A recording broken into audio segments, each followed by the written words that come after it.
Assalamualaikum warahmatullahi wabarakatuh. Bismillahirrahmanirrahim. Nahmaduka ya ghafuru ya syakuru. Masalli wa sallim barik ala sayyidina maulana Muhammadin wa ala alihi wa sahbihi asma'in nama ba'du. Begini ya, jadi neladani Rasulullah itu yang gampang-gampang saja. Nabi itu dalam keseharian itu biasa sekali. Tapi hasilnya luar biasa. Kalau jenengan semua memang benar-benar biasa itu. Nah, itu juga bagus karena nggak ingin nyaingi apa? Nabi. Itu Mbah Mun guru saya sering bilang, Islam tuh nggak pernah trauma sama orang kayak jenengan. Traumanya itu sama orang khusyuk, orang bener. Itu bikin trauma Islam itu. Karena yang ngaku Nabi, yang aneh-aneh itu, yang kayak Nabi mesti yang khusyuk-khusyuk. Yang kayak jenengan tuh mesti tidak bisa. Karena untuk jadi kiai saja orang nggak percaya, apalagi jadi Nabi itu. Tapi maka bersyukurlah karena Anda tidak mungkin mengaku sebagai nabi apa? Palsu. Karena untuk jadi kiai saja orang nggak percaya. Saya tadi pagi saya setiap kesini itu mesti ngaji dulu di Begi. Jadi setahun itu mesti sudah lebih dari 3 kali. Bedanya nggak ketemu jenengan. Begini, saya tadi ngaji sama bareng-bareng Pak TGB, beliau baca Itkon, saya baca Al-Muhaddam. Ini saya cerita yang ringan-ringan. Sekarang kan baru rame misalnya ajaran akhlak. Allah sendiri itu kalau boleh dibahasakan itu paling berakhlak. Saya beri sekian contoh betapa Allah itu sangat menata tata krama. Kata Allah, saya ini Tuhan. Inni haramtu zulma ala nafsi wa ja'altuhu bainakum muharraman. Kedoliman itu saya larang, bukan pada kalian saja, saya sendiri melarang diri saya berlaku apa? Dolim. Terus Allah diceritakan oleh Rasulullah SAW, kata Nabi, Innallaha hayyun karim. Allah itu pemalu. Jadi malu, ini ada Pak Luqman Hakim. Malu kalau ada orang menengahkan tangan, kemudian nggak diijabahi. Saya malu, orang itu sudah ngangkat tangannya, sudah gini kok tidak saya kasih. Terus contoh lagi, ketika Anda merasa aktor pemberi sedekah, aktor apa? Itu Allah mengistilahkan dirinya itu mangdalladzi yuqridu waha qardan hasana. Siapa yang mau menghutangi saya? Ini Allah zat pemilik langit bumi yang punya semuanya, tapi mengistilahkan dirinya siapa yang mau menghutangi saya? Siapa yang mau menolong saya? Intan surwa yansurkum. Sehingga posisi adab ini yang dipakai di pesantren di semua tradisi kita. Saya kalau merasa di sebagai narasumber mungkin saya tidak mau ngisi karena itu jumawa. Tapi kalau merasa disuruh menantunya Pak Kures, Mas Fikri tadi, itu berakhlak sekali. Seorang Gus Bah disuruh sama Fikri Segaf. Oh itu berakhlak sekali itu. Yang nyuruh yang nggak berakhlak itu. Ya Pak Luis ya itu keponakan antum itu yang nggak berakhlak itu. Jadi dulu Islam itu segampang itu. Di kitab Bukhari diterangkan. Nanti saya berdoa sama Allah supaya nanti ada isyarah supaya berhenti, jadi nggak lama-lama nanti. Nabi itu nggak jaga image, Nabi itu pernah jalan-jalan. Kebetulan saat itu mau haji. Itu dicegat sama perempuan, Imra'atun bin Khos'am. Itu ceritanya semuanya seputar manusia. Imra'atun bin Khos'am ini cantik sekali. Kendali untanya Nabi dipegang terus. Kata Imra'atun bin Khos'am, ya Rasulullah, Inna faridatahu ala ibadi adrokat abi syekhon kabiron. Nah ini saya menunjukkan apal bukan karena saya pinter, bukan, tapi memang pinter bener. Maksudnya bukan. Karena kenapa saya nyebutkan Arabnya bukan apa? Karena nanti bisa dikoreksi Pak Kures kalau salah terjemah atau salah arti. Dan saya mohon doa jenengan ini Mas Luqman Hakim supaya jadi kiai. Abahnya tuh kiai, saya tuh ngefans sama abahnya. Saya sering baca soroh kata, makanya saya tagih. Jadi malah ngarang bahasa Indonesia, abahnya itu kalau ngarang bahasa Arab. Kayaknya jaga sopan, kalau nyanyi abahnya kan nggak sopan, makanya terus dibawanya.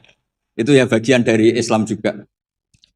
Saya pernah ditegur sama murid-muridnya Mbah Mun, Gus, kamu itu ngaji kayak saya, maksimal takrib. Kenapa? Kalau saya ngaji Wahab, kayak Mbah Mun, nggak sopan namanya. Di bawahnya saja, biar tetap apa? Sopan. Teman saya itu ngilhami saya sampai sekarang bilang gini, Gus nanti jangan terlalu soleh ya, biar surganya sama saya katanya. Kalau terlalu soleh nanti surganya sama Mbah Mun, apalagi sama Rasulullah sungkan, gak iso ngopi-ngopi. Itu guyon tapi tak angen-angen bener. Ya jadi jangan bayangkan di surga sama Rasulullah sungkan teman. Zaman kan sudah capek sholat subuh, toh kan ingin nggak subuh? Karena surga, zaman kan mau poligami aja takut istri, nanti kan bidadarinya banyak. Kalau ada nabi sungkan. Dan nanti sama saya aja di pinggir-pinggir yang enggak supaya enggak apa. Tapi kalau amal pas-pasan, kuotanya tidak cukup, langsung neraka itu resikonya. Karena pas sekali enggak cukup neraka. Makanya kuotanya lebih, tapi surganya yang apa? Biasa aja. Imra'atun min Khosam itu cantik. Nabi pas itu dionta Ardafa Al-Fadl bin Abbas. Fadl bin Abbas ini sepupunya Nabi. Fadl masih muda, masih ganteng muda. Terus Fana Dzorol Fadl ilaiha wa nadzorat ilaihi. Nah ini cerita betapa Nabi sebagai pengajar itu manusiawi sekali. Terus falau wa Rasulullah unukal Fadl. Nabi cara sekarang memalingkan Fadl supaya agak ngelihat perempuan ini. Imra'atun min Khosam. Pas Nabi lawa mungkin agak keras, Abbasnya tersinggung. Lawaita ibna amik. Gimana kamu sama sepupu kok gitu? Kata Nabi, ini Fadl yang melihat Imra'atun min Khosam tadi. Gadis dari Khosam. Nah ini supaya sama ngerti, jangan bayangkan Nabi itu terus orang kalau mau tanya kok di jalan nggak sopan, nggak berakhlak gitu. Ya biasa aja dijawab. Dijawab ya di jalan itu. Yang tanya juga nggak sowan dulu nggak, ya dia bisa.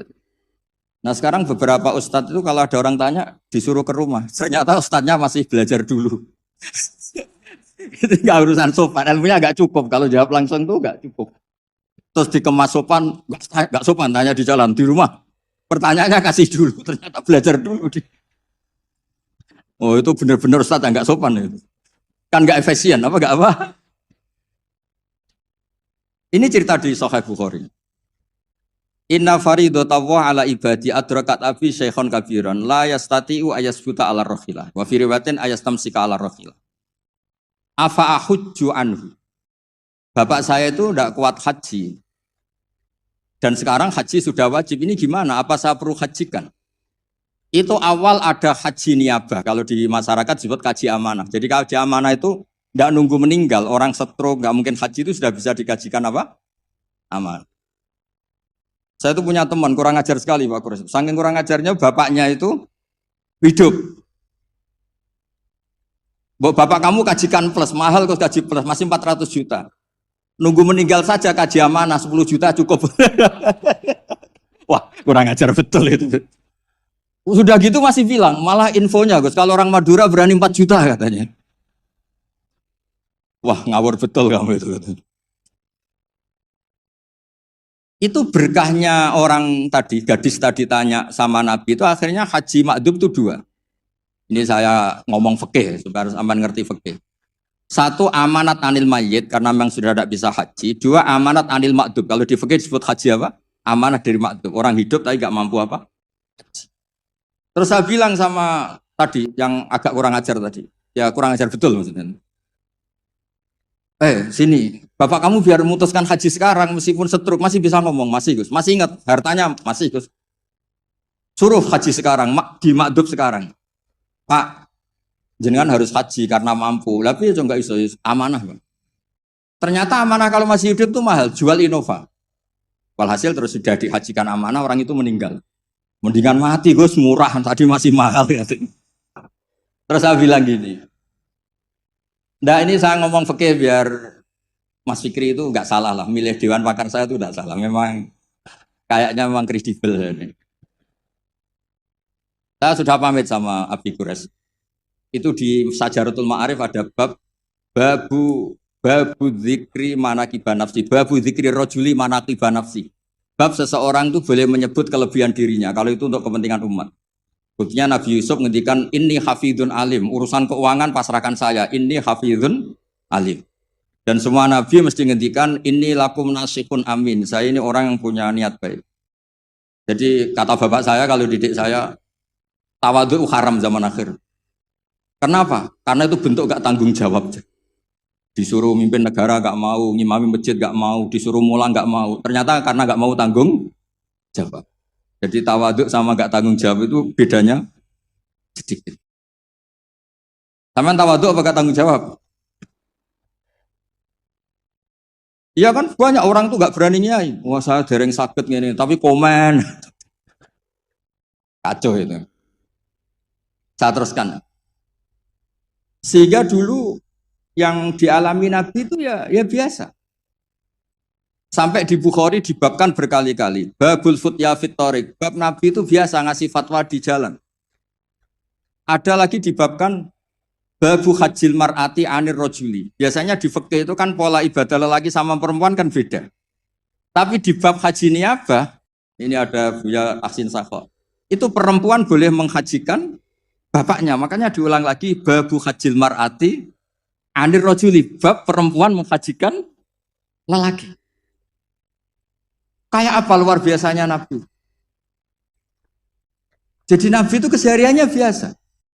Makanya Anda tidak usah khawatir misalnya di pesantren atau di komunitas Jawa atau di komunitas orang Timur, orang Indonesia. Mendidik akhlak, takut itu terlalu apa, itu gak usah khawatir. Allah sendiri itu yang paling sopan. Sampai bilang untuk dirinya sendiri, kata barob hukum ala nafsihir rahmah. Kata itu mengharuskan, Allah itu mengharuskan dirinya untuk berbuat kasih sayang. Coba orang diwajib-wajibkan itu kan berat. Kayak sampean tak suruh-suruh itu kan berat. Tapi Allah menyuruh dirinya, aujaba ala nafsih, kata rabbukum ala nafsihir. Makanya saya kalau baca Quran tuh sering nangis. Cara boleh dibahasakan tuh sekesatria itu, Allah ngelola alam raya ini. Makanya dulu tuh banyak ulama itu pede. Saya tadi jagungan sama Pak Kures. Ulama dulu tuh pede. Kalau mau mati itu senangnya minta ampun, senang sekali. Nggak kayak jenengan, hidup gak berani, mati ya gak berani itu, wah, itu kacau itu. Mati itu dulu, ini cerita orang dulu. Kenapa ada tarian Jalaluddin Ar-Rumi, tarian kematian, tapi tidak usah ditiru, nanti dianggap aliran sesat. Karena di Indonesia itu kalau aneh-aneh terus bisa di-SK aliran sesat. Meskipun Pak Menteri tadi sudah pulang, tapi kalau tahu sampean sesat langsung dikasih. Itu Jalaluddin Rumi, pas mau meninggal tuh santri-santrinya nangis. Terus kata beliau, kamu harusnya nggak usah nangis, kamu harusnya seneng. Kamu punya guru yang sekarang mau ketemu sama yang sangat dicintai. Kamu itu santri bodoh betul. Gurunya mau ketemu yang dicintai kok kamu nangis. Ayo, tertawa semua. Tapi kalau kamu praktekkan, di Bengkolang orang banyak kamu. Itu akhirnya santrinya senang gurunya. Alhamdulillah, guruku meh mati, alhamdulillah. Tapi dilihat kematian adalah awal ketemu yang dicintai. Lah begitu itu ya bersanad. Ketika Bilal, Sayyidina Bilal itu mau meninggal, itu orang sekelilingnya nangis. Beliau ya marah, jangan nangis. Ghadan nalqal ahibbah Muhammadan wa hisbah. Besok saya ini mau ketemu Rasulullah Muhammad. Kamu gak usah nangis. Ghadan nalqal ahibbah Muhammadan wa hisbah. Tapi mereka mengajarkan kebenaran itu rileks. Yang mengajarkan kebenaran itu rileks. Ini cerita sunnah Rasul yang mudah kita tiru. Sama nggak usah bayangkan jadi kiai sufi terus terkenal wali repot. Bisa kiamat kalau yang jadi wali sampean. Saya keberatan, betul keberatan. Mungkin Pak Kures nggak apa-apa. Orang sepuh itu biasanya legowo, gak apa-apa yang wali kue. Saya yang komplain, nggak terima saya. Karena nggak lewat saya, kalau lewat saya, lewat orang dalam. Dulu Nabi Ibrahim itu pernah ingin umur tua. Allahumma rzuqni umran tawilan. Ini cerita kalau Allah itu ngelola agama ini ya seni, nggak terlalu serius. Sama Allah itu nggak dijawab. Ada orang sepuh sowan ke Nabi Ibrahim dikasih anggur. Ketika dimakan dikunyah keluar lagi, ngalir lagi. Ketika dikunyah ngalir lagi keluar. Orangnya sepuh. Nabi Ibrahim langsung masuk kamar. Ya Allah, ini engkau nyindir saya. Kena nganti tua, ya senasib pengoneku. Akhirnya, ya Allah, doa tadi nggak jadi. Artinya segampang itu Allah jawab. Pernah Nabi Ibrahim itu didatangi malakul maut. Saya pernah cerita ini. Israel datang ke Ibrahim. Saya disuruh nyabut nyawa kamu. Nabi Ibrahim kan GR. Ya beliau kan Khalilur Rahman, makanya marah dia. Nggak mungkin, Allah nggak menginfo dulu sama saya. Kalau kamu mau cabut saya, kamu ngawur Israel. Makanya kalau kamu bisa ngawurkan Israel itu sanadnya sampai Nabi Ibrahim itu. Kalau berani. Ngawur kamu. Saya tidak dikasih info dulu. Hal ra'aita habiban yumitu habibah. Masa ada kekasih bunuh yang dikasih, ini nggak benar. Logika kamu nggak benar. Wah Israel kan nggak bisa debat deh. Nggak pernah kuliah, nggak pernah munakosah. Datang lagi, sowan ke Allah. Ya Allah, kata Nabi Ibrahim, kata Khaliluka, hal ra'aita habiban yumitu habibah. Masa kekasih bunuh yang dikasihin? Karena Ibrahim gelarnya kan Khalilur Rahman. Apa Khalilur Rahman? Terus sama Allah, kamu bilang gini Israel kan nggak bisa mikir. Makanya ada orang itu ngeluh itu, Gus bapak saya pas di sawah kok mati. Gue Israel itu biarin sampai rumah dulu, kenapa? Pas di sawah mati, di pematang sawah itu belum mati itu cerita ke saya, Gus Israel itu kasih tahu tuh masa kan bisa bunuh di rumah kan bisa. Sembrono betul itu. Terus saya bilang sebetulnya ada, teori itu ada, tapi harus jadi nabi dulu. Masalahnya sekarang nabi sudah apa? Ditutup. Sebetulnya bisa kata saya itu. Terus akhirnya Ibrahim ini apa? Israel dikasih tahu sama Allah. Bilang ke Ibrahim, hal ra'aita habiban yakrahu ayyalqa habibah. Dibalik logikanya. Ya Mas Lukman ya, hal ra'aita habiban yakrahu ayyalqa habibah. Masa ada kekasih tidak siap ketemu yang dikasih. Katanya kamu tuh kekasih Allah, masa ketemu tidak berani gitu. Oh, ketika langsung Nabi Ibrahim marhaban, oh ya gitu. Masalahnya Anda tidak kekasih Allah.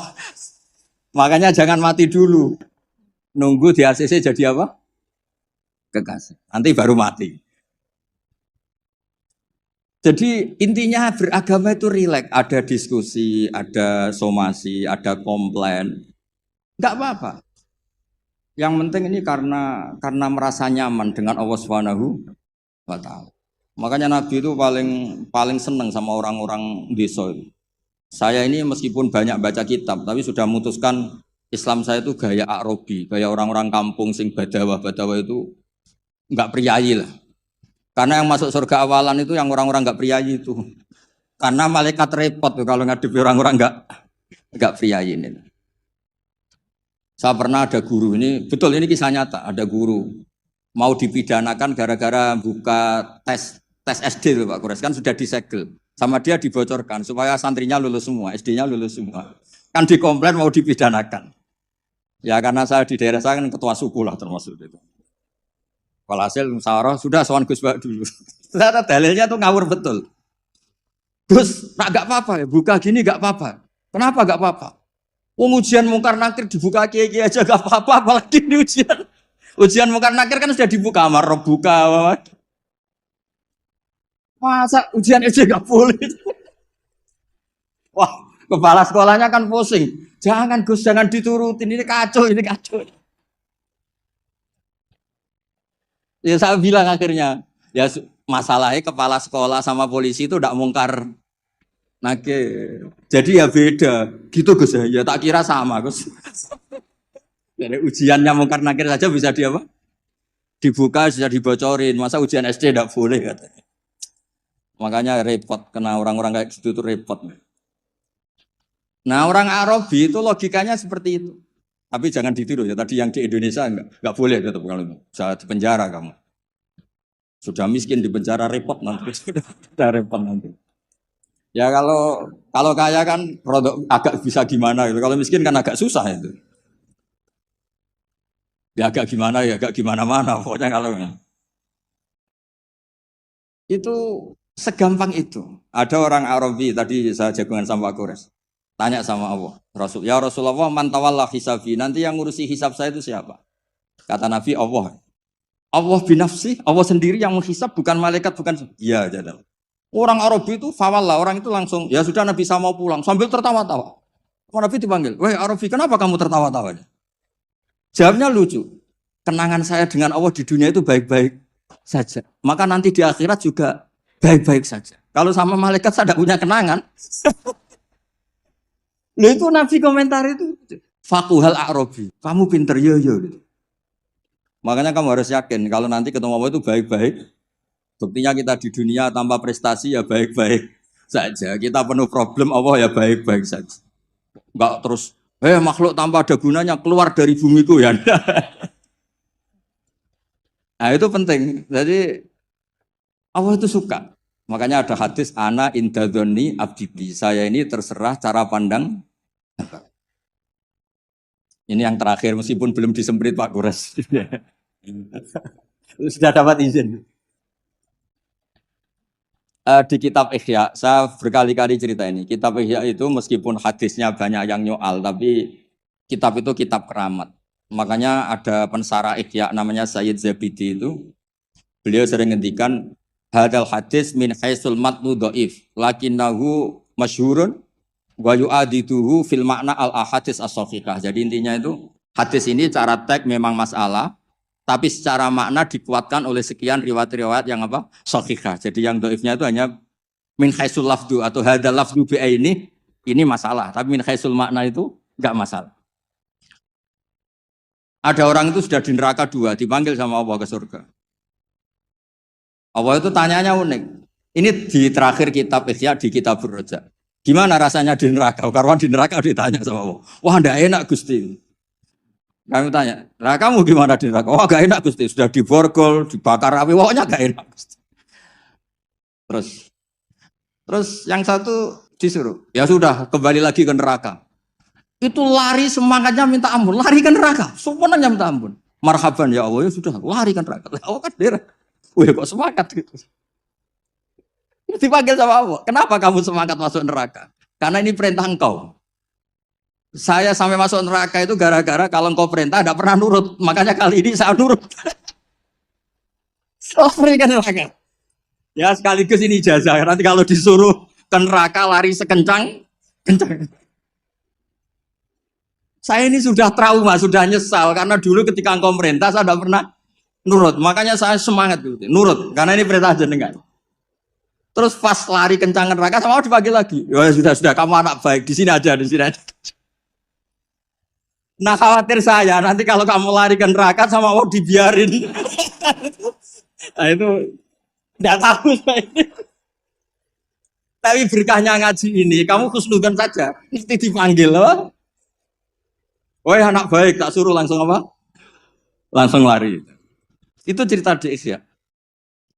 Yang kedua, yang satu agak bandel.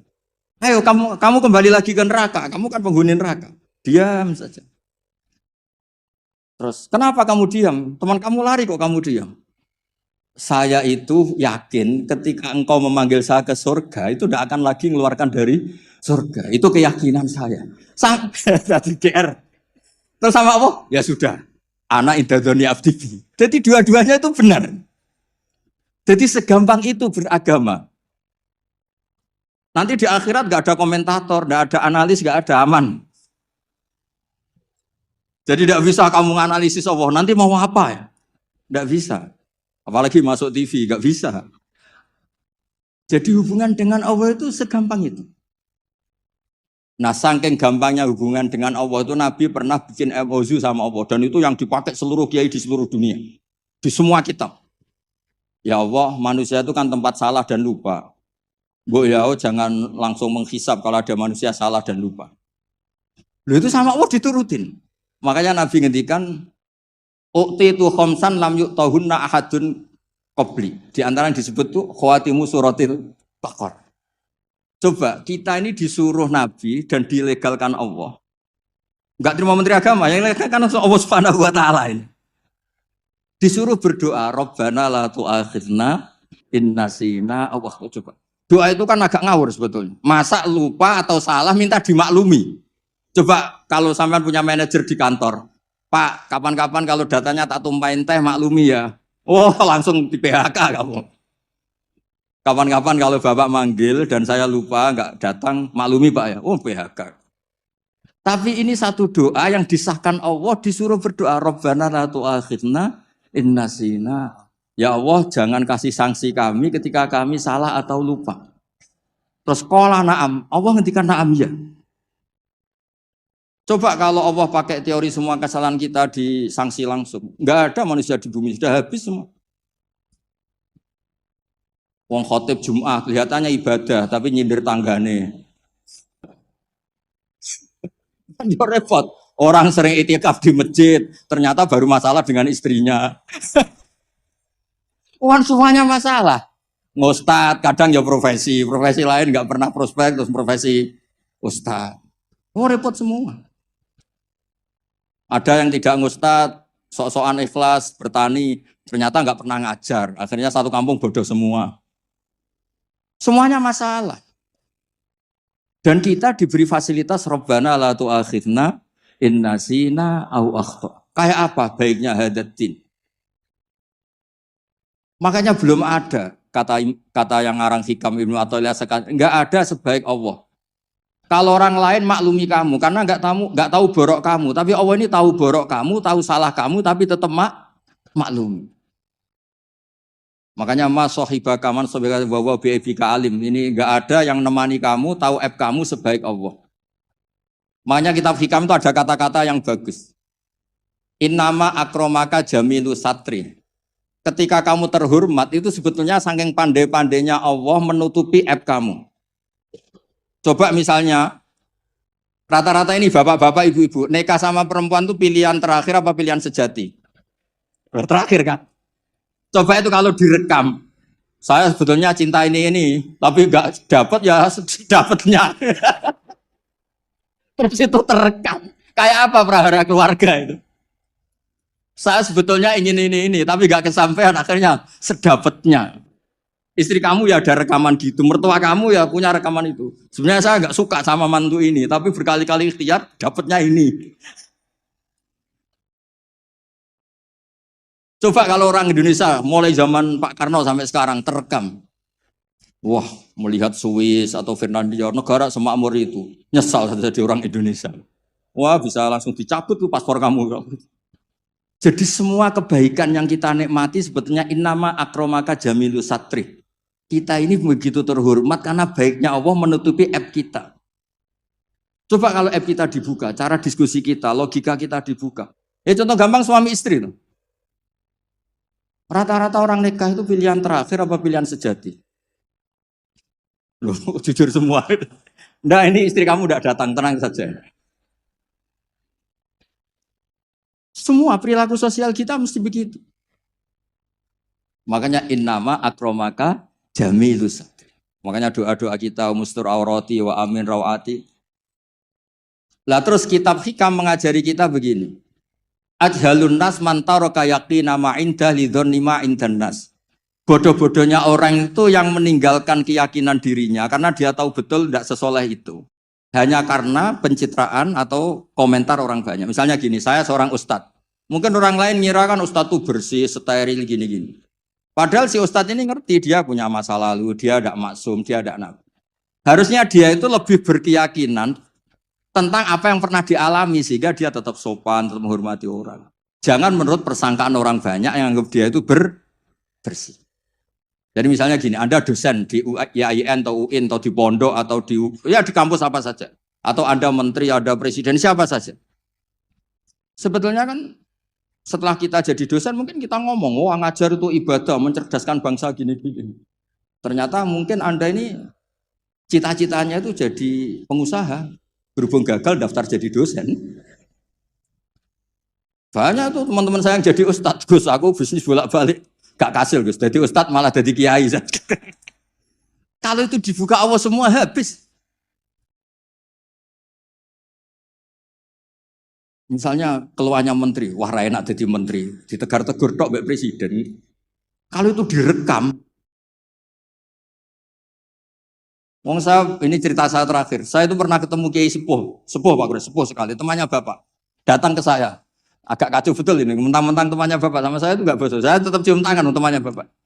Pas rame-ramenya MUI ngaramkan rokok itu. Gus saya ini mau tanya jenengan, kalau jenengan jawab haram tak lawan. Waduh. Kalau jawab haram tak lawan katanya. Kalau jawab halal tak ikuti katanya. Yang saya senang dari cerita dua kiai sepuh ini begini. Saya ini kiai sepuh, Gus. Saya ini hiburan saya itu rokok. Rokok di pojok musola. Habis maghrib sampai jam 10. Kalau istri sudah tenang, nggak berontak baru pulang. Gitu.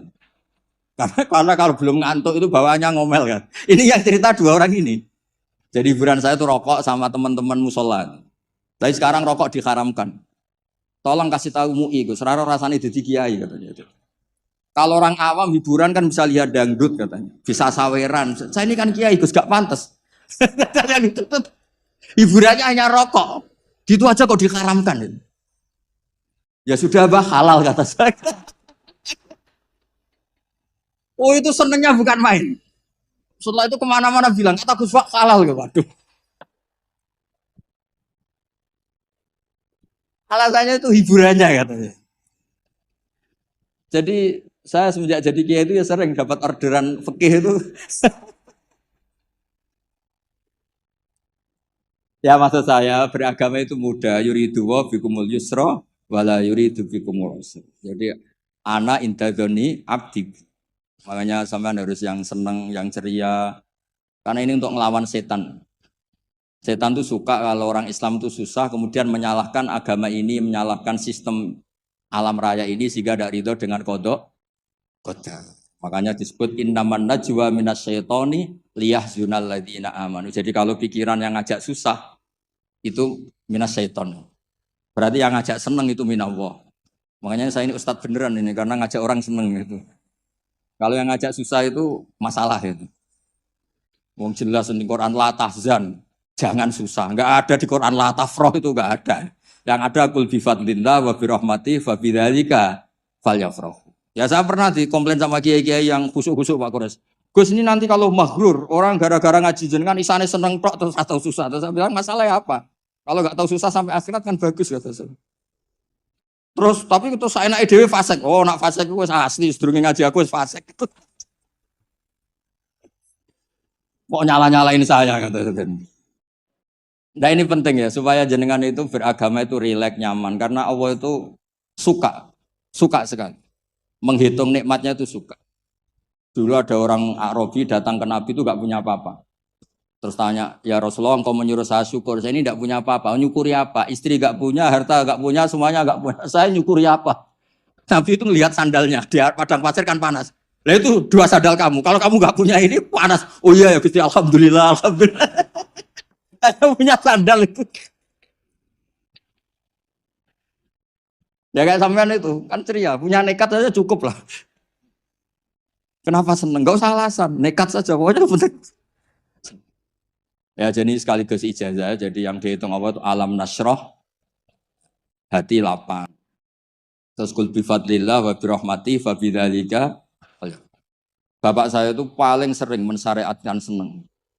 Kalau pagi ngajak jalan-jalan saya itu, kalau ada orang miskin itu di warung nongkrong, rokoknya satu aja hutang, 1 ler saja hutang. Terus ngomong itu seakan-akan dunia miliknya. Itu kata bapak, itu hamba paling dicintai Allah.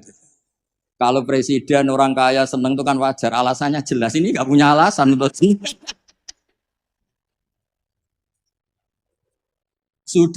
sudah biar tetap seneng gitu. Nanti kalau gugat Allah malah repot katanya. Kalau gugat Allah malah apa? Repot. Lu itu betul. Orang itu masih hidup kalau ketemu saya. Gak enak aku sudah jenengan jadi kiai. Nakal ra pantes, gak mulang gak pantes. Enak jadi kula, Gus. Apa wae pantes. Repot. Ya sudah gak apa-apa. Sebenarnya kamu gak gugat Allah kata saya itu. Karena tadi ketika orang-orang miskin dikelola nyuwun sewu orang yang tidak bertuhan, ini terus malah yang digugat Allah Subhanahu wa taala. Makanya Sayyidina Umar dari sekian sanad, ini biar kita sepak kures. Dari sekian sanad yang saya terima dari guru-guru saya, dari Mbah Mun, dari itu Sayyidina Umar itu punya riwayat dari Rasulullah itu unik. Innallaha kallafani an asrifa an du'a. Ya saya ulang lagi. Innallaha kallafani an asrifa an du'a. Allah itu memaksa saya supaya apa-apa itu enggak melibatkan Allah. Karena kalau apa-apa melibatkan Allah, ini kalau Allah kuasa kenapa ada orang miskin? Kalau Allah kuasa kenapa ada orang terlantar? Malah repot semua. Orang dilatih Islam menyalahkan dirinya sendiri. Rabbana dzolamna anfusana. Makanya Umar terus pidato, Jika ada orang yang tidak makmur ketika saya jadi khalifah, salahkan Umar, jangan nyalahkan Allah. Anda punya pemimpin yang tidak becus. Kalau Sayyidina Ali mirip cuma agak kacau. Diskusinya agak kacau. Tapi kacau ilmiah tetap bagus. Ada orang ngelapor, ya Ali, ketika kita dipimpin Umar, dipimpin Abu Bakar, Umar baik. Kenapa setelah engkau pimpin kacau? Konflik, kata Ali. Ketika Abu Bakar, Umar mimpin, itu rakyatnya baik-baik kayak saya. Pas saya mimpin, rakyatnya kayak kamu.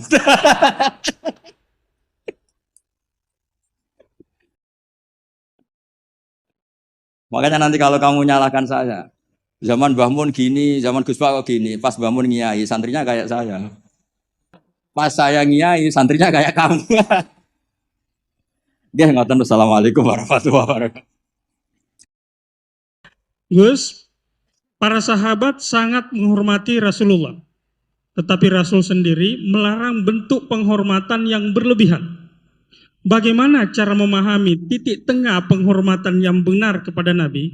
Dan dalam konteks ulama yang disebut sebagai warasatul anbiya, bagaimana memastikan penghormatan kita kepada kiai, guru, ustadz dan sebagainya tetap dalam koridor adab, tawadu yang tetap memakai nalar kritis, bukan berubah menjadi ketakutan, ketergantungan, atau kepatuhan tanpa berpikir. Ini pertanyaan secara tertulis yang telah lebih dahulu masuk ke panitia. Ya, dijawab dulu atau? Ya. Bismillahirrahmanirrahim. Ini pertanyaan yang udah dijawab, asal sampean nggak punya sentimen. Biasa aja. Saya ini kan kata orang banyak, saya ini kan ya Gus, ya Kiai, ya Gus asli. Bapak saya Kiai, bapak saya Kiai. Tapi ya nggak ingin dihormati berlebihan. Buktinya disuruh Mas Fikri ya mau saja. Di pidatoni Pak Nazar ya saya dengerin. Kan berarti saya juga sopan itu. Jadi begini ya. Ini yang harus diketahui, bukan sekedar sunat harus. Nabi itu sering memaklumatkan diri, innama ana basarun, saya ini manusia. Karena beliau jadi Nabi setelah Nabi Isa yang dihormati sedemikian rupa. Ya, terus Nabi itu ya memperlihatkan kalau sering tersinggung. Misalnya ada orang yang nggak suka sama Said Abbas, pamannya, Nabi ya tersinggung. Kalau nggak suka keluarganya tersinggung. Tapi setelah itu Nabi membenahi dirinya sendiri bahwa saya ini Nabi, rujukannya hak, bukan sentimen keluarga. Nah sahabat juga sama ya, hormat sekali sama Nabi, tapi tetap kaedahnya itu la tutruni kama atrot an-nasoro, ya kamu jangan berlebihan sampai mentaklih, sampai menuhankan. Kalau hormat yang berlebihan dengan arti loyalitas atau bahasa tubuh, itu ya mulai dulu ada ya di semua tradisi. Sama lihat di kerajaan-kerajaan atau di film-film Cina itu kan semua, baik versi ketua suku maupun ketua geng, ketua apa saja kan ya dihormati oleh anak.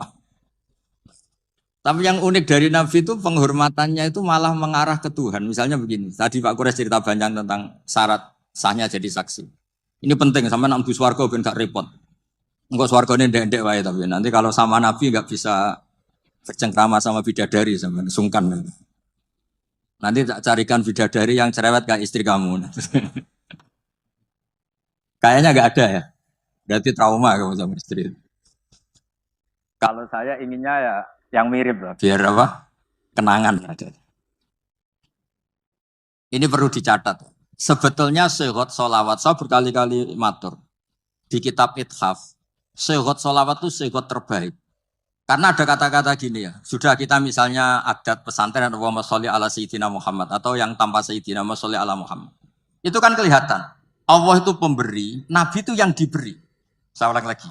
Ya Allah kasihkan sholawat engkau ke Nabi. Berarti Allah itu pemberi, Nabi yang diberi. Nah, kata kitab Ithaf, wan nabiyyu wa injalla qadruhu muhtajun ila rahmati ta'ala. Nabi apapun hebatnya, hubungannya dengan Allah itu Allah pemberi, Nabi penerima.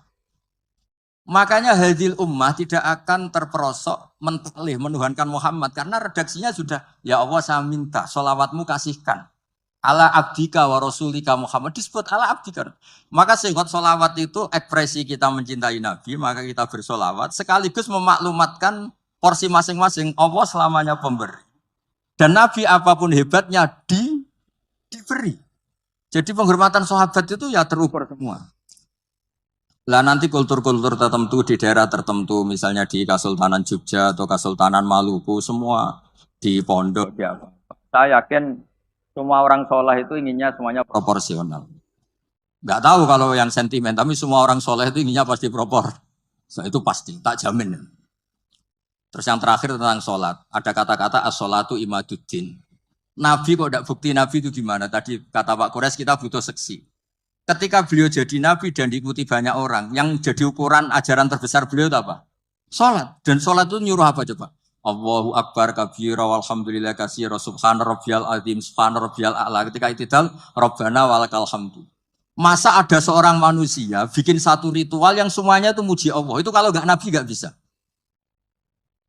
Sampai antak kayak hak gawe wiridan mantra nguntungno sampean dhewe mesti. Sampean misalnya tak angkat jadi tokoh spiritual kula. Wah lara kula mesti. Nabi ini luar biasa, hidupnya dihabiskan untuk menata sholat. Dan di semua sholat itu apa? Ada tasbihullah, takbirullah, Allahu Akbar. Terus at-tahiyatul mubarakatus sholawatut. Itu kalau nggak Nabi tidak bisa. Bagaimana seorang manusia yang punya nafsu, punya selera, punya hadun nafsi, kemudian semuanya diarahkan ke Allah. Nggak bisa kalau nggak Nabi. Makanya disebut as-sholatu imaduddin. Itu bukan musollinya. Orang kadang rata-rata kiai pidato orang yang sholat itu enggak. Nabi ketika as-sholatnya. Sholat itu, jadi dengan sholat itu sudah kelihatan. Ini kalau nggak ide seorang Nabi tidak bisa. Susunan katanya, bentuk penghormatannya, semuanya Allahu Akbar. Kalau orang tertentu baca kabira walhamdulillah katsira, ada yang Allahumma ba'id baini. Apapun itu penghormatannya pada Allah. Rukuk subhana rabbiyal azim, i'tidal rabbana walakal hamdu. Nanti sujud subhana rabbiyal a'la. Itu kalau enggak Nabi tidak bisa punya ide gitu.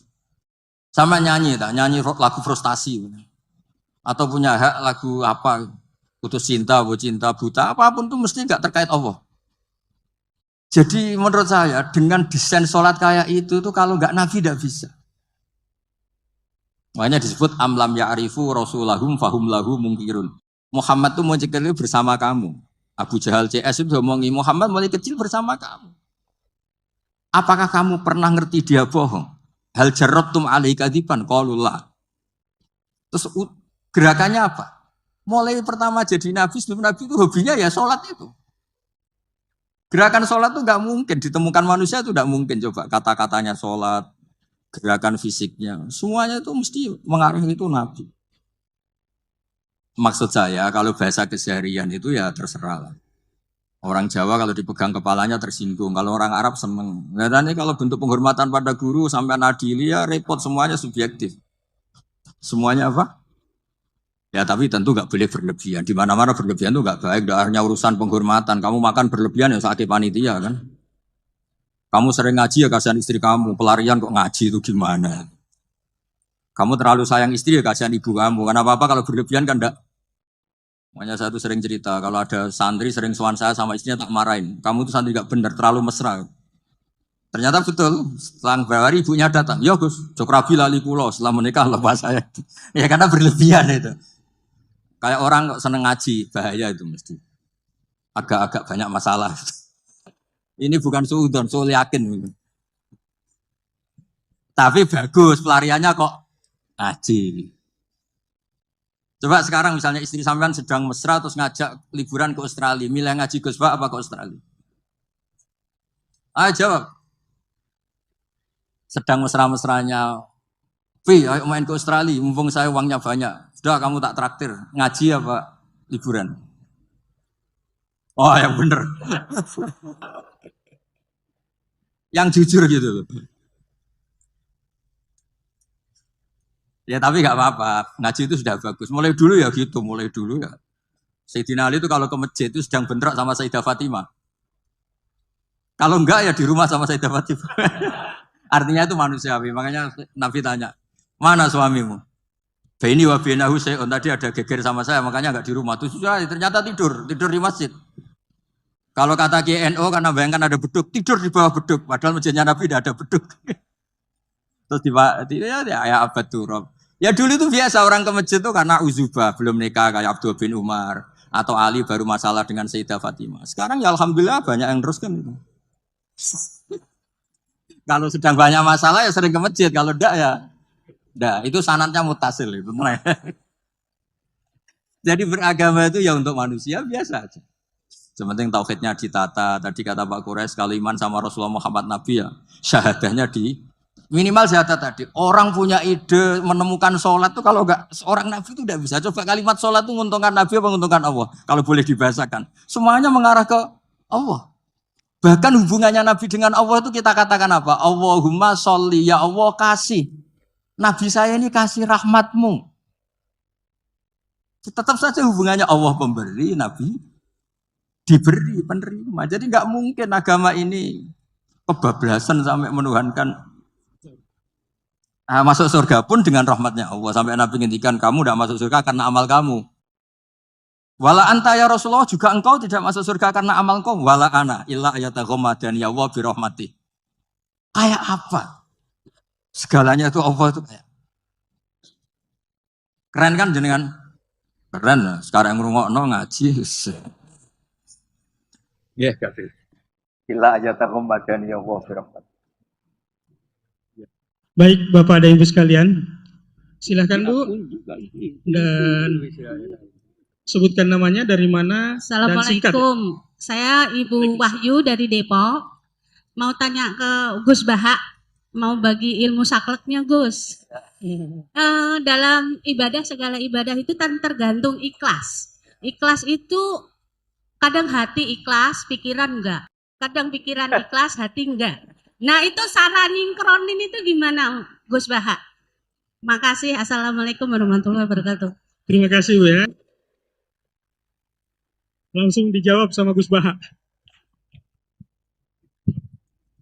Ya ini alhamdulillah ada yang berani tanya ikhlas. Ini semua yang datang juga agak ikhlas. Karena ikhlas itu makom yang susah. Tapi justru itu tantangan apa? Jadi kalau tadi asmani siapa? Pokoknya dari Bogor tadi ya, dari Depok ya dari. Depok ikut Bogor apa Jakarta? Sebut apa ya? Pokoknya ikut dunia lah pokoknya. Jadi begini, ini sekaligus mengertikan teman-teman dari BG, alumni semuanya yang hadir. Ikhlas itu nomor kesekian. Yang penting protap ibadahnya itu benar. Misalnya gini, Anda sholat gak ikhlas tapi jamaah. Gak ikhlas, ingin dapat pujian tapi jamaah. Itu di situ kan ada pengakuan kalau itu wajib. Jadi selalu ada kebaikan dalam kebaikan. Meskipun tidak ideal. Misalnya Anda jamaah tidak ikhlas. Tapi mengekspresikan diri sujud, mengekspresikan diri ruko itu sudah luar biasa. Makanya sebagian ayat ini Pak Quraisy sangat paham. Ada mukhlisin, ada mukhlasin. Sebetulnya ada harapan kalau Allah ingin menghendaki. Kita tidak ikhlas tapi dimukhlaskan, dimurnikan sama Allah. Karena berkahnya protap yang benar. Misalnya gini, saya sedekah sama fakir miskin tidak ikhlas. Ingin jadi DPR, kayaknya saya ada potongan tapi. Atau ingin nyalon bupati, kan tidak ikhlas. Tapi berkahnya ini hal yang manfaat. Saya didoakan sama fakir miskin karena tak kasih sesuatu yang manfaat. Jadi menurut saya Anda jangan hanya ngaji ikhlas, juga ngaji pentingnya amal soleh itu pasti bermanfaat. Sama lagi pentingnya amal soleh itu pasti bermanfaat. Makanya di Quran tuh sering seorang nabi dipuji innahu min ibadinal mukhlasin, pakai isim maf'ul. Yang dimurnikan. Sama lagi mukhlasin tuh yang dimurnikan. Saya beri contoh, tapi Pak jangan tiru, terutama yang muda-muda ini, yang masih puber-puber bahaya itu, kalau ditiru.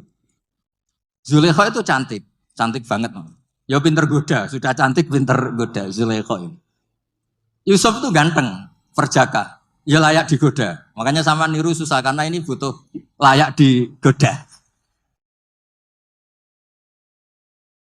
Nah ini dengerin betul ini, betapa ikhlas itu nomor 2, yang nomor 1 itu amal itu benar dulu.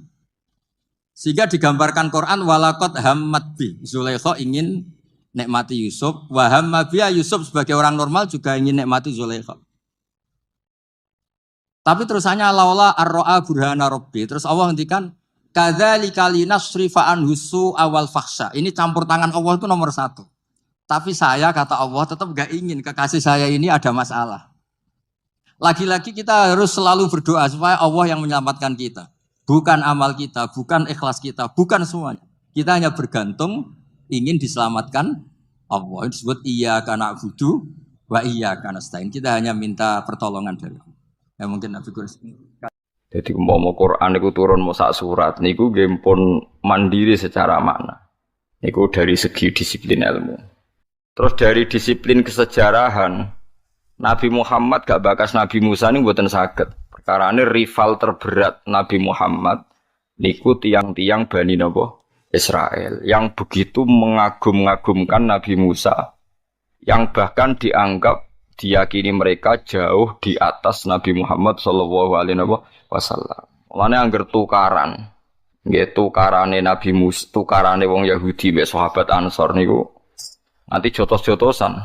Niku nak tiyang Yahudi munine walladzi ikhtara Musa alal alamin demi zat sing menangno utawa milih Nabi Musa ngalahno wong sak dunya. Terus dari sahabat Ansor walladzi ikhtara Muhammadan alal alamin demi zat sing milih Nabi Muhammad ngalahno wong sak alam napa dunya. Terus tukaran nganti jotos-jotosan. Barang jotos-jotosan Kanjeng Nabi pireng atau dilapuri terus jari Nabi kena apa ke jotos-jotosan. Karena niki ini tuh membela Musa katanya lebih terhormat ketimbang nopo jenengan. Tapi Nabi jape ya aneh, Nabi jape. Ki aja geman ngenyek Musa. Ya aja geman nganggep Musa iku kalah mbek aku. Piye-piye Musa iku ketika terjadi Soqotil Ula, terjadi gempa besar menandai awal kiamat. Iku aku pertama kali wong sing wis tangi. Jadi Nabi fa'ana awwaluman soiko. Aku pertama wong sing tangi. Awwaluman afaqah. Aku pertama wong sing tangi. Mun ini ngaji hadis, ngaji riwayat. Fa'idzan Musa akhidun biyatihi ala qawaimil arsy.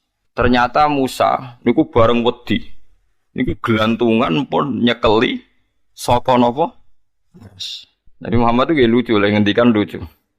Aku ra roh dekne wis tangi sik terus nyekeli napa saka aras utawa ya dekne lah ya asline ya tangine bareng aku cuma dekne seneng kono. Iku ora jelas dadi Nabi ku ya lucu dadi wis pokoke Nabi nak ngendikan wonten wong niku nubuwah. Nubuwah ku nak ngendikan mboten kena ditebak Kang. Mulane kula niku pun matur pangeran kula nu nganti mati niku badhe cerita nubuwah. Dan kula mantep ketemu pangeran selamat nak selagi kula mulang teng putih-putih cerita logika napa nubuwah. Logika nubuwah niku benten mek logikane tiyang LSM napa meneh tiyang Khawarid napa tiyang koyo jenengan bareng benten. Kok jenengan niku ora di nubuwah blas. Wes blas. Agak ditobatno nggih Khawarid tenan napa? Khawarid. Logika nubuwah ngeten contone. Tapi sampean ora paham, ora usah nyesal. Meneh dek sampean, sahabate Kanjeng Nabi nggih sering mboten napa? Paham. Pemenang terima sahabat biasa. Umar wis termasuk akabiri sahabat. Niku ge sering mboten napa? Paham. Saya beri beberapa contoh logika nubuwah yang bahkan sahabat itu ya tidak paham. Misalnya ngeten. Orang Ansor itu kan kita tahu jasanya banyak, sangat-sangat banyak. Karena ketika Nabi diterlantarkan orang Mekah, diusir, dianiaya sing rumat sinten? Tiang Ansor. Walhasil setelah 10 tahun Nabi di Madinah sukses jadi pemimpin besar, umatnya banyak. Itu banyak ahli tarikh menghitung ketika Nabi haji wada. Niku yang ikut itu pun 114.000. Kira tahu mikir ngono to pinten? 114.000. Oleh data piye ora roh. Wong polo KTP ora roh. Niku pun 100 itu yang bisa dicatat. Dan itu setiap bani-bani itu ada benderanya. Ya Nabi sing ngutus. Walhasil sebelum haji wada sedikit itu ada peristiwa Hunain. Peristiwa Hunain. Tak cerita nih, ben ngerti logika nubuwah. Mirdas itu ya orang Mekah, Uyainah, terus ya beberapa tokoh lah. Itu orang-orang Mekah yang baru masuk Islam saat itu, baru seminggu, ada yang baru 5 hari, ya rata-rata 5 hari sampai seminggu. Niku ketika Nabi bagi ghanimah Hunain, niku orang Ansor gak dikasih sama sekali. Terus Mirdas, terus ya Uyainah orang-orang Mekah lah. Itu wonten sing disukani onto niku mabenal jabalen. Itu ada yang hitung sekitar 4.000. Dikai wedhus ku benal jabalen sekitar pinten? 4.000. Terus niki ben sampean ora duwe pikiran khawarit. Ada orang jenenge Dzul Khuwaisirah ini yang awal cikal bakal orang khawarit. Orang Ansor sebetulnya secara nurani akal, secara logika akal nggih janggal, tapi Dzul Khuwaisirah itu paling sinis. Muni ngeten, ya Muhammad i'dil. Niki cerita di Bukhari. Orang itu jangkar, wis mulai mangkel, ya Muhammad i'dil, kamu itu harus adil. Jenenge Dzul Khuwaisirah iku bathuke ngecap kan. Senengane ya salat. Ora ana wong salat khusyuk kaya Dzul Khuwaisirah. Ora salat suwi. Abu Bakar salat wis kesel, ijek suwi salate dekne. Mulane kula mau salat suwi-suwi mari kaya wong khawarit. Salate buwet ta, macane Quran nggih. Betah. Dan di antara sifatnya wong khawarit itu seneng salat, seneng maca Quran. Ora oleh bantah nggo nabi sing ngendikan. Tapi kowe aja ngecap nek wong seneng salat iku khawarit. Nah, angel to urip iku angel. Mulane biasa wae kados ngaji kula iki pas napa? Pas. Idil ya Muhammad, matke iku sing adil. Wong Islame lagi rong dina mbok kaya akeh. Sing wis Islame suwe ora mbok kaya. Nabi mboten jawab, mau namung ngendikan mau guyon, Nabi cek santai. Wa ma ya'dil idalam akun adil. Nah, aku ora adil sing adil ning donya sapa? Mosok pangeran sing pangerane percaya aku kowe ora percaya. Nabi masih datar ngendikane. Ayak manuni ala ahlil ardi wala tak manuni. Wong pangeran sing ning langit wae percaya aku mimpin ning bumi. Mosok kowe ora percaya. Pun Umar usul ya Rasulullah, orang itu ngelamak sekali mau saya bunuh. Nabi ngendikan jangan. Khalid bin Walid usul, orang itu mau saya bunuh ya. Nabi ya bilang jangan. Tapi orang-orang sahabat semuanya ya janggal sama perilaku Nabi. Kalau orang Ansor lebih terpelajar cara ngomong ya, dan kalau aja apal teks hadis. Orang-orang kayak Mirdas itu kan orang Quraisy. Orang Quraisy ternyata dari ras atau marganya Rasulullah. Mereka yang ngendikan Hunain itu pun kawasan Mekah. Oleh ngendikan gini, amar rojul fa'adrokat huruk fatun fi ahli wa ulfatun fi asyiroti. Piye Kanjeng Nabi ya menungso nek ketemu tanggane masa lalu Nabi ya seneng, terus asik, happy. Sehingga orang Ansor itu mulai pesimis, jangan-jangan Nabi itu nanti happy di Mekah karena dulu di Mekah ada masalah sehingga beliau tidak kerasan. Sekarang Mekah sudah dikuasai, pasti Nabi akan enjoy, akan asik di Mekah. Apalagi orang Mekah sekarang sudah masuk Islam. Wa ra'aitan nas yadkhuluna fi dinillahi afwaja. Walhasil akhirnya Nabi itu dengar komentarnya orang-orang Ansor. Terus Nabi manggil Sa'd bin Ubadah. Sa'd bin Ubadah itu pemimpin Ansor.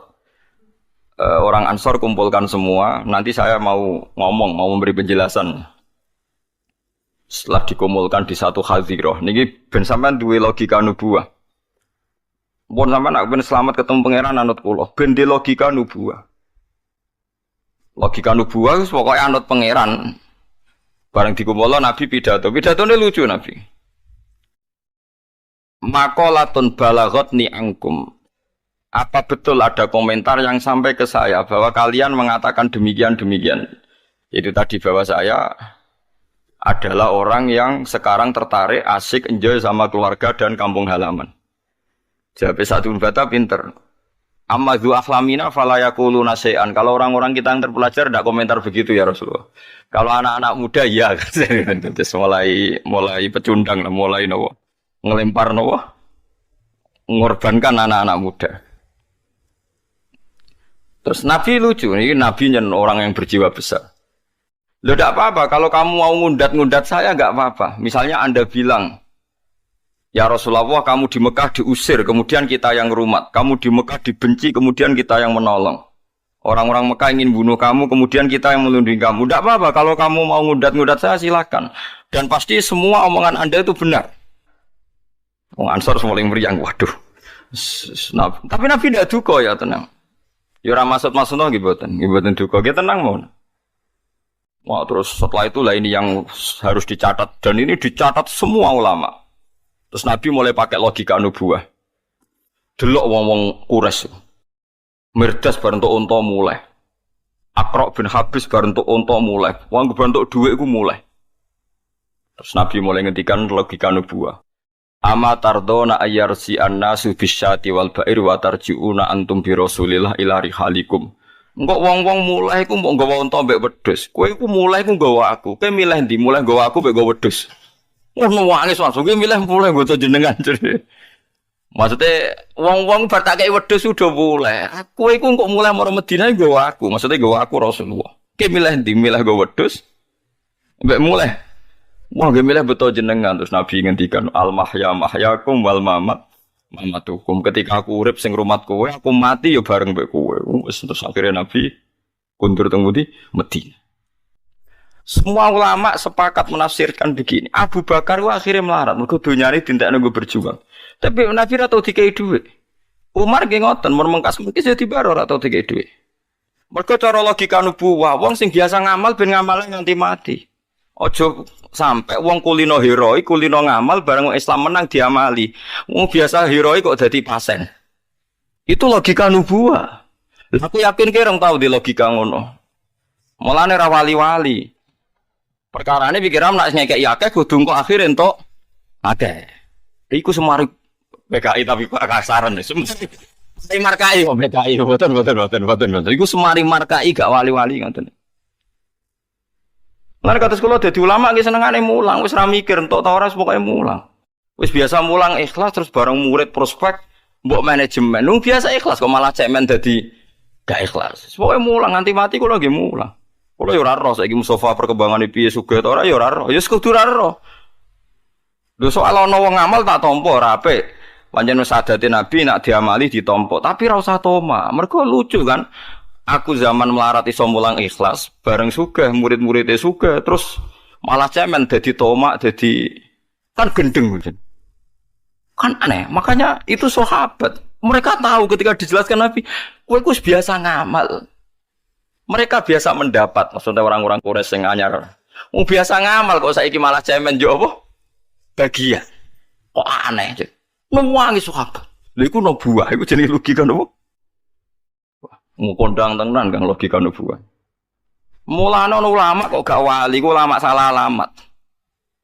Kudune logika ulama ndadekno kabeh ulama niku parek napa? Pangeran. Kok sing marisi logika nubuwah namung ulama, disebut al ulama warasatul anbiya. Saiki wong wis gendeng kabeh, senengane nganggo logika urun banyak ya dapat. Mau paling kangelan jebule gak diwongno. Lho wong kangelan nek kowe niat ikhlas ku heroik, pahlawan ku keren. Hebat kok saiki ape cemen. Jaluk napa? Bagian. Masyhur ngendikane, maka saya ngasih mereka ata'allafuhum alal Islam. Saya rayu mereka supaya senang Islam. Kalau kalian-kalian ini sudah baik imannya, maka iman kalian tak pasrahno ning atine kalian masing-masing. Gak perlu napa servis, intine gak perlu napa servis. Mus biasa gagah muni nahnu ansor, wah kita ini petolong Tuhan. Wong ansor wis kadung bangga dadi napa? Yang suruh nabuh napa? Wa rasul. Lalu suwi dadi yan surun saiki mentale kepen yun sorun ditulung. Quran ngawiti barang apik wa mimma razaqnahum yunfikun. Nek lanang tenan hebat tenan nglakoni infak. Nglakoni infak ku yo memberi infak. Bareng mapan mulai mentale di infaki. Innalillahi wa inna ilaihi raji'un. Kiai tambah sugih tambah kondang kok tambah kepengin di. Ya, wong dhisik memberiku gagahe ra karuan aliyadullah khairum aliyadis. Bareng tua-tua di. Kula sering karo bojo kula, umpama dek aku kok lara, kira-kira entek akeh ngel kalau murid aku ndonga njuk mati. Kok repot. Wong mati iku masalah kan bagi wong-wong sing ra jelas. Kan jelas dadi mati kok repot. Ya itu tadi, kita harus punya logika nubuwah. Nek sing biasa ngamal, ya sing ngamal ae. Terus kula enten seneng mulang ya mulang ae. Saya mulang santri 10 ya ikhlas, 20 ikhlas, tambah ikhlas, wis ora usah mbok pikir. Wong biasa ikhlas malah ape medun derajat